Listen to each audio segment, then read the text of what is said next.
요한복음 8장 32절 말씀 함께 보시겠습니다. 진리를 알지니 진리가 너희를 자유롭게 하리라. 새해 복 많이 받으세요. 2021년 새해 첫 설교를 이렇게 하게 되었습니다.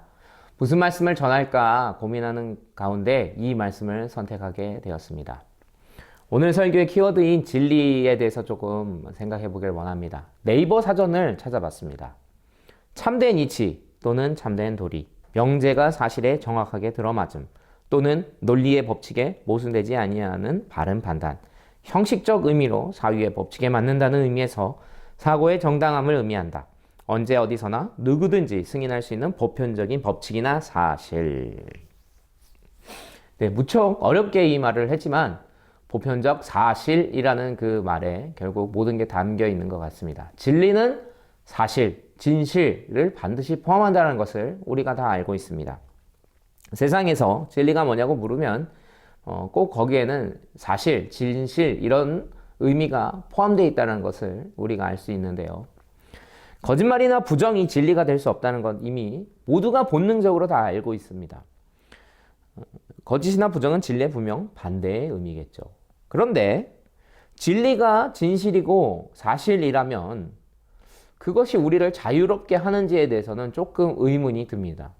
여러분, 사실과 진실이 정말 여러분들 자유롭게 하고 있나요? 팩폭이라는 말이 있습니다. 팩트 폭력의 줄임말인데 사실로 공격한다는 뜻입니다. 사실인데 그게 우리를 아프게 하고 힘들게 한다는 뜻입니다. 목사님 어릴 적입니다. 매우 어릴 적입니다. 밤에 잠을 자는데 화장실을 가기가 싫었습니다. 참고 참다가 그만 실례를 하고 말았죠. 당황했습니다. 그때 옆에서 자고 있던 형이 보이더라고요. 그래서 자리를 바꿨습니다. 그러나 진실은 드러나게 돼 있죠. 걸렸습니다. 네. 형에게 혼난 것만 문제가 아니었습니다. 형께서 이 모든 사실을 만천하에 공개를 하셨습니다. 친구들 앞에서, 심지어 여자애들 앞에서까지. 저는 그분이 참 훌륭한 목사님 될 줄 알았어요. 거짓이 없더라고요. 형이 미웠습니다. 그러나 지금은 주님의 사랑으로 용서했습니다. 하나님의 사랑은 정말 위대한 것 같습니다. 진실이 알려지는 게 자유를 주기는커녕 수치와 부끄러움, 어려움을 주는 것, 저는 어릴 적에 경험할 수 있었습니다. 요즘도 맞는 것 같아요. 기대했던 것과 다른 사실은 우리에게 실망을 주게 됩니다. 목사님이 고등학교 때 무척 좋아하던 가수가 있었습니다. 여러분도 아마 아는 가수일 것 같아요. 그 가수의 음악을 들으면서 나도 음악을 해야겠다 이런 결심을 했고 정말로 음대에 진학하기도 했죠. 그런데 목사님과 같이 연습실을 쓰던 어떤 형이 그 가수가 만든 기획사에 취직을 한 겁니다. 그래서 놀랍게도 유명한 프로그램에 같이 나와서 깜짝 놀랐습니다. 그런데 더 놀라운 것은 그 형을 며칠 지나고 나서 다시 만나게 된 거예요. 그래서 너무 반가웠고 또 우연히 형의 차를 얻어 타고 어디론가 이동을 하게 되었습니다. 그때 그 가수에 대해서 물어볼 수 있었습니다. 무척 기대가 되었죠. 제가 좋아했고 우상이고 영웅이었던 그런 사람의 사생활을 듣게 되니 얼마나 기대가 되고 궁금했을까요? 그런데 그 형의 이야기는 듣지 않았으면 더 좋았을 뻔했습니다. 기대와는 다르게 그 가수의 사생활은 무척 난잡했고 제가 기대하고 생각했던 그런 사람은 아니었습니다. 무척 실망했던 기억이 납니다. 이렇게 세상의 진실들은 우리를 실망하게 만들 수 있습니다.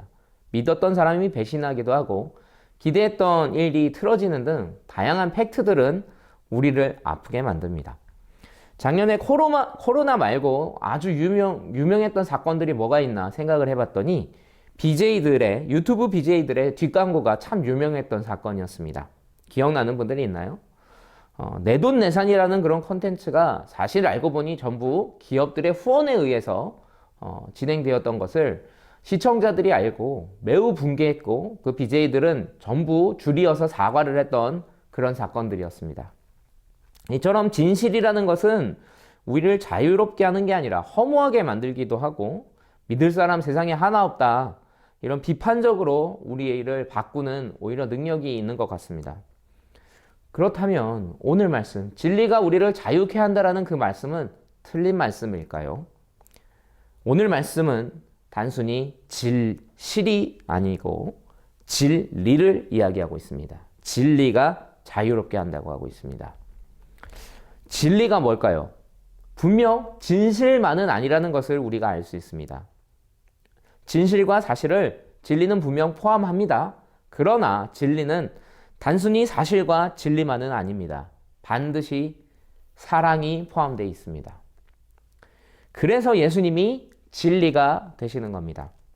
사실이지만 그 사실이 사랑이어야 하고 모두가 인정하는 아름다움이어야 된다고 세상 단어에서도 이야기하고 있습니다. 세상에서도 모두가 인정하는 이치라는 말을 그 단어에 포함시켰습니다. 사실만으로는 세상이 자유롭게 되지 않습니다. 진실만으로는 세상이 아름답게 되지 않습니다. 반드시 사랑이 필요한 것을 우리가 알 수 있습니다. 하나님을 생각하면 정의와 사랑이 항상 동시에 갑니다. 그렇기 때문에 우리 기독교는 사랑의 종교라고 합니다.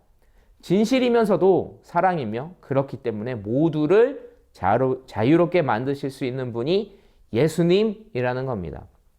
현실의 사람들을 보면 모두 부족하고 능력이 없고 공부를 못하거나 가난하거나 못생기거나 불만과 단점들이 다 조금씩은 있다는 것, 완전하지 않다는 걸 우리가 알 수 있습니다. 객관적으로 냉철하게 이 세상을 보면 답이 나오지 않는다는 것이 우리에겐 좌절감으로 다가옵니다.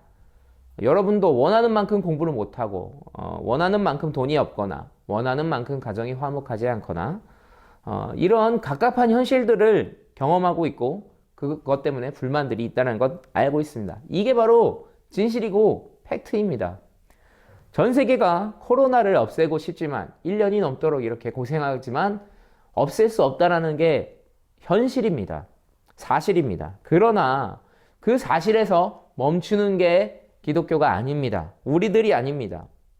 진리는 그런 부족한 우리를, 전 세계를 사랑하고 계시는 분이 있다는 것이 바로 진리입니다.